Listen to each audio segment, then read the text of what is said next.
Hi everyone, this is Janardan and welcome to JK Adhigam classes. स्वागत है आपका टीचिंग के एक ऐसे प्लेटफॉर्म पे जहां टीचिंग से रिलेटेड सारे एग्जाम्स जैसे CTET, UPTET, SuperTET, KVS, NVS और अदर स्टेट की टेट की प्रिपरेशन कराई जाती है। साथ ही साथ आपको एक ऐसा प्लेटफॉर्म दिया जाता है जहां आप अपने टीचिंग स्किल्स को और बेहतर बना सके। तो जैसा कि कुछ दिनों से मैंने जो घाट टीचिंग का ये मुहिम शुरू किया है, आप लोगों ने बहुत इसे प्यार दिया और एक शिक्षक होने के नाते मुझे बहुत अच्छा लग रहा है। और आज रविवार का दिन है, जितनी भी ऑफलाइन कक्षाएं थी वो समाप्त हो चुकी। मैंने सोचा कि चलिए अब इसी क्रम में जो तीसरा लेक्चर है वो आप लोगों के सामने मैं प्रस्तुत कर दूं। तो आज भी हम लोग वाराणसी के 80 घाट से थोड़ा सा आगे गंगा महल घाट पे मौजूद हैं। बहुत अच्छा इस समय नज़ारा हो रखा है। थोड़ा मैं चाहूँगा कि आप इधर गंगा माँ की तरफ दिखाएं। कुछ पक्षियाँ जो है यहाँ पे आपको दिखेंगी। बहुत अच्छा, बहुत प्यारा जो है मौसम है आज का। तो आज की क्लास स्टार्ट करने से पहले, आज की कक्षा जो है स्टार्ट करने से पहले कुछ बातें हैं जो मैं आपको बताना चाहता हूं, ठीक है। कुछ मैंने पिछली वीडियोस में कमेंट देखे जिसमें बच्चों ने ये पूछा कि सर 130 प्लस का आंकड़ा कैसे जो है पूरा हो पाएगा। तो उसके लिए 2-3 बातें आपको अपने दिमाग में बैठा के रखनी होंगी। समय समय पे और भी जो रणनीतियां होंगी, स्ट्रेटेजीज होंगी, वो मैं बताऊंगा। लेकिन आज की कक्षा के लिए 2-3 ऐसी बातें हैं जो आपको अपने दिमाग में बिल्कुल बैठा के रखनी होंगी। देखिए, पहली बात तो ये है कि जब भी आप तैयारी करने बैठ रहे हो किसी भी एग्जाम की, तो हमेशा छोटे छोटे अपने गोल्स बनाइए। अभी जितने भी बीएड और बीटीसी के एस्पिरेंट्स हैं, उनका सिर्फ और सिर्फ एक ही गोल होना चाहिए, सीटेट में 130 प्लस मार्क स्कोर करना। सिर्फ एक छोटा सा गोल, ठीक है। हमें बहुत बड़ा गोल नहीं बनाना है।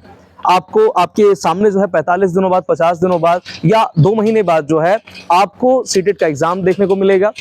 सबसे पहले अपना यही टारगेट बनाइए कि इस एग्जाम में सबसे बेहतर मैं कैसे अपना प्रदर्शन दे सकता हूं। इसके बाद फिर आगे की जो रणनीति होगी वो हम चर्चा करेंगे।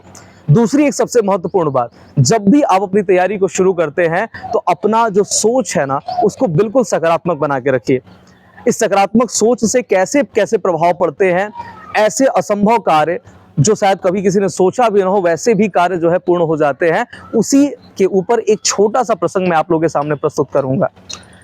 ऐसे ही एक वाकया है, अमेरिका के एक जो है व्यक्ति थे जिनके बारे में ऐसा सुना जाता था कि वो जब भी नृत्य करते थे ना, डांस करते थे ना, तो क्या होता था, बारिश होना शुरू हो जाती थी। वो जब भी डांस करे बारिश होना शुरू हो जाए। विश्व के जितने भी ऐसे लोग थे जो इस बात में रुचि रखते थे, वो उनके पास पहुंचते और कहते हैं कि भाई कौन सी ऐसी बात है कि आप जब भी डांस करते हैं और बारिश होना शुरू हो जाती है। कहीं ऐसा तो नहीं कि ईश्वर से आपने कोई कनेक्शन बना रखा है कि जैसे ही डांस करेंगे वैसे ही बारिश होना शुरू हो जाए। तो वो व्यक्ति 2 बातें कहता है। पहली बात कहता है कि देखिए, जब भी मैं डांस शुरू करता हूं तो मुझे ये विश्वास होता है, मेरे मन में ये विश्वास रहता है कि जब भी मैं नाचूंगा तो बारिश होगी ही। और दूसरी बात वो कहता है कि जब मैं नाचना शुरू करता हूं तो तब तक नाचते रहता हूं जब तक बारिश हो नहीं जाती है। इस छोटे से प्रसंग को बतौर एस्पिरेंट आपको भी अपने जीवन में उतारना है। जब भी आप किसी एग्जाम में बैठ रहे हो, चाहे वो सीटेट का हो, यूपीटेट का हो, सुपरटेट का हो, केवीएस, एनवीएस हो, यूपीएससी हो, यूपीपीसीएस हो, कोई भी एग्जाम हो, पहले तो अपने मन में अपने आप को ये मनाइए कि एग्जाम में क्वालिफाई कर लूंगा। ये विश्वास अपने अंदर पैदा करिए। और जैसे ही आप अपने अंदर ये विश्वास पैदा कर लेते हैं, तुरंत उस पर बहुत मेहनत करना शुरू करिए। अब उस प्रसंग में अगर उसने सिर्फ ये मान लिया होता कि मैं जब भी डांस करूंगा तो बारिश होगी ही, तो आगे चल के वो जो इसकी सोच है ना, वो ओवर कॉन्फिडेंस में तब्दील हो जाती। लेकिन दूसरा क्या है, दूसरा पक्ष उसने ये बोला कि मैं तब तक नाचते रहता हूं जब तक सच में बारिश नहीं हो जाती है। जब भी कभी आपके सामने ऐसा लगे कि किसी एक विषय में आप बहुत सहज महसूस कर रहे हो, तो जनरली हम लोग क्या करते हैं, उस विषय को पढ़ना थोड़ा सा कम कर देते हैं। यहाँ पे जस्ट इसके विपरीत आपको काम करना है। अगर कोई विषय आपका बहुत अच्छा है तो उस पर 10 मिनट, 5 मिनट आप और ज्यादा समय दीजिए। याद करिए कक्षा 10वीं में, 12वीं में जिन जिन विषयों पे हम बहुत ज्यादा कॉन्फिडेंट थे, हुआ क्या, सामान्यतः उन विषयों में हमारे कम नंबर आए। तो हमेशा एक बात याद रखिए, पहले तो विश्वास करिए कि सीटेट में 130 प्लस का आंकड़ा आप अचीव कर लेंगे। पहले अपने अंदर इस विश्वास को जो है जगाइए। और दूसरी बात, बहुत मेहनत, क्योंकि सफलता का कोई दूसरा सब्स्टिट्यूट नहीं होता है। सिर्फ और सिर्फ आपकी मेहनत ही आपको उस शिखर तक पहुंचा सकती है। और एक बहुत इंपॉर्टेंट और बहुत जो है अच्छी बात है, जब भी कोई बच्चा कंपटीशन की तैयारी करता है ना, तो थोड़ा सा अपने तैयारी में वो ढीलापन रखता है। हमें किसी भी एग्जाम की तैयारी को पंचवर्षीय योजना नहीं बनाना है। क्या चाहते हैं कि जीवन भर एग्जाम की आप तैयारी ही करते रहे? नहीं, तैयारी सिर्फ एक बार होती है। जैसे ही आप किसी एक एग्जाम की तैयारी कर रहे हो, बस वही टारगेट हो और ऐसा तैयारी करिए कि एक ही बार में वो एग्जाम क्वालिफाई हो जाए। हमें अपने तैयारी को पंचवर्षीय योजना में तब्दील नहीं करना है। अब कुछ और बातें जो तमाम ऐसे स्टूडेंट्स जो दूर दूर से हमसे जुड़े हुए हैं, सबसे पहले क्या करिए कि आपके पास में कुछ मटेरियल्स होने चाहिए इस एग्जाम को क्वालिफाई करने के लिए। कुछ किताबें जो प्रीवियस वीडियोस में मैंने आप लोगों को बता रखा, उन किताबों को अपने पास रख लीजिए। और एक या तो आप एसडी पब्लिकेशन लीजिए और या तो यूथ पब्लिकेशन का प्रीवियस ईयर का क्वेश्चन पेपर अपने पास रख लीजिए। प्रीवियस ईयर क्वेश्चन पेपर आपको बहुत ज्यादा पुराना नहीं लगाना है, 2021 का, 2019 का और 2018 का ही प्रीवियस ईयर क्वेश्चन लगाना है आपको। उसके पहले के जो क्वेश्चन वो पुराने हो चुके हैं और आने वाले एग्जाम में आपको नहीं देखने को मिलेंगे। तो सिर्फ आपको प्रीवियस ईयर कौन कौन से ईयर के लगाने हैं?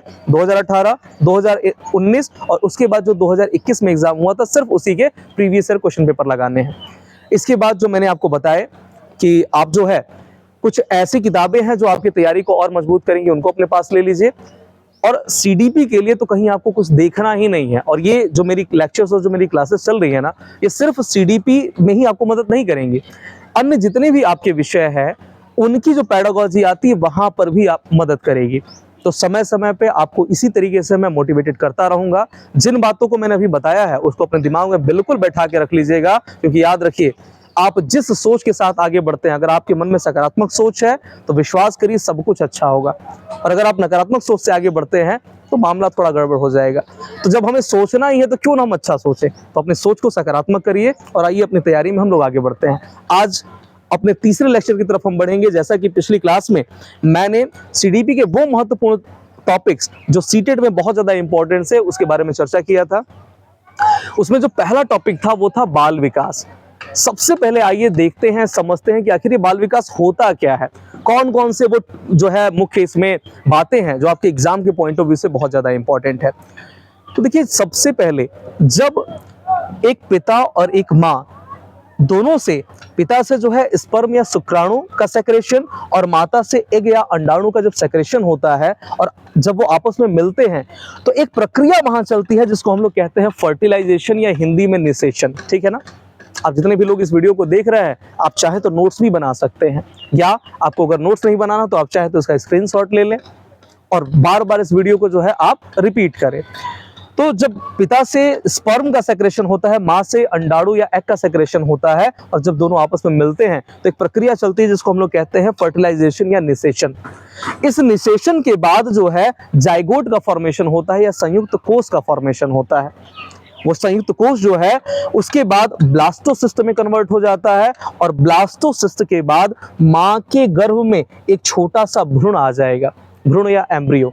और ये जो भ्रूण है ना, ये एक आप कह सकते हैं कि यहीं से जीवन का प्रारंभ होता है। उस बच्चे के जीवन का प्रारंभ कहाँ से होगा? तो यही भ्रूण से या एम्ब्रियो से शुरू होगा। फिर क्या होगा? धीरे धीरे माँ के गर्भ में वो बच्चा जो है धीरे धीरे समय के साथ में ग्रो करना शुरू कर देगा।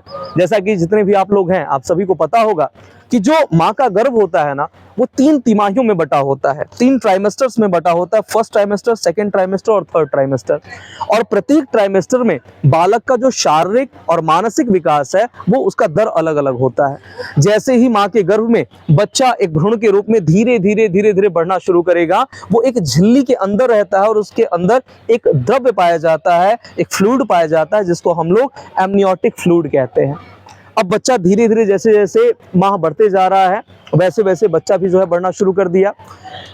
आप देखिएगा, बच्चा जो है जन्म के बाद धीरे धीरे अलग अलग अवस्थाओं में जो है बढ़ना शुरू कर देता है।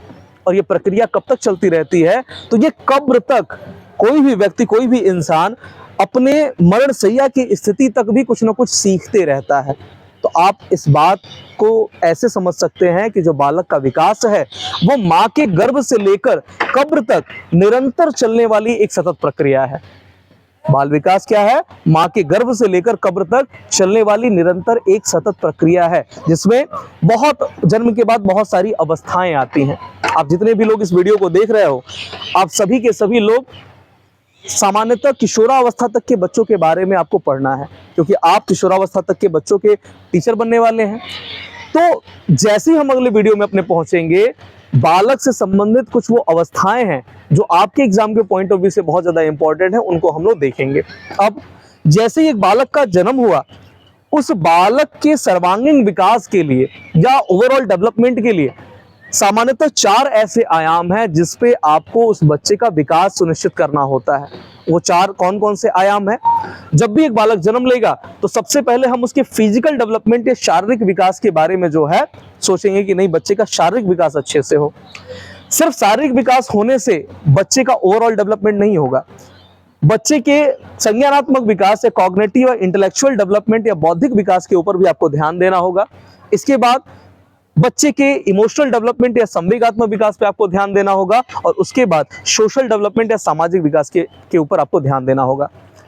एक बालक जिसने जन्म लिया है, अगर आप उसके ओवरऑल डेवलपमेंट की संकल्पना करते हैं, आप उसकी कल्पना करते हैं, तो सामान्यतः आपको इन्हीं 4 आयामों पे उसके विकास को सुनिश्चित करना होगा। इसके अलावा जितने भी विकास के पक्ष आप लोग पढ़ते हैं, चाहे वो भाषा का विकास हो, चाहे वो नैतिकता का विकास हो, चाहे वो आपकी संस्कृति का विकास हो, ये सारे के सारे इन्हीं 4 के अंतर्गत आते हैं। जैसे अगर मैं बोलूं कि भाषा का विकास, तो एक प्रश्न पूछता है कि बताइए भाषा का विकास बाल विकास के किस आयाम से संबंधित है? तो संज्ञानात्मक या बौद्धिक विकास से। प्रश्न पूछेगा कि बताइए नैतिक विकास किस विकास से संबंधित है? तो सामाजिक विकास से। सांस्कृतिक विकास किस विकास से संबंधित है? तो ये भी आपका जो है सामाजिक विकास से। एक बालक के विकास में यही 4 वो आयाम है जो बहुत महत्वपूर्ण रोल प्ले करते हैं। जैसे एक छोटा सा केस स्टडी आपको मैं बता रहा हूं, ठीक है। मान लीजिए कोई एक ऐसा बालक हो जिसके माँ बाप सिर्फ उसके फिजिकल डेवलपमेंट और कॉग्निटिव डेवलपमेंट पे ही ध्यान दे रहे हो, ठीक है, और सामान्यतः जो उसका सामाजिक विकास है या संवेगात्मक विकास है वो उतनी अच्छी तरीके से नहीं हो पा रहा है। आज के समय में क्या देखने को मिलता है कि जैसे ही बच्चे बड़े होने लगते हैं, विद्यालय जाना शुरू करते हैं, माँ बाप घर से उठा के बस पे बैठाते हैं, बच्चा स्कूल जाता है, और जैसे ही बस से बच्चा उतरता है सीधे घर के अंदर पैक हो जाता है। आज की वर्तमान स्थितियों में बच्चे का जो सामाजिक विकास है ना, वो थोड़ा सा जो है अवरुद्ध हो रहा है। तो इसीलिए, और आप देखिएगा तमाम ऐसे फिलोसोफर्स हैं, दर्शन शास्त्री, जिन्होंने ये बात बोली है कि अगर आप सर्वांगीण विकास चाहते हैं तो आप इन 4 पक्षों पे विकास करिए, और आगे चल के बच्चा जो है वो एक सामाजिक प्राणी होने वाला है।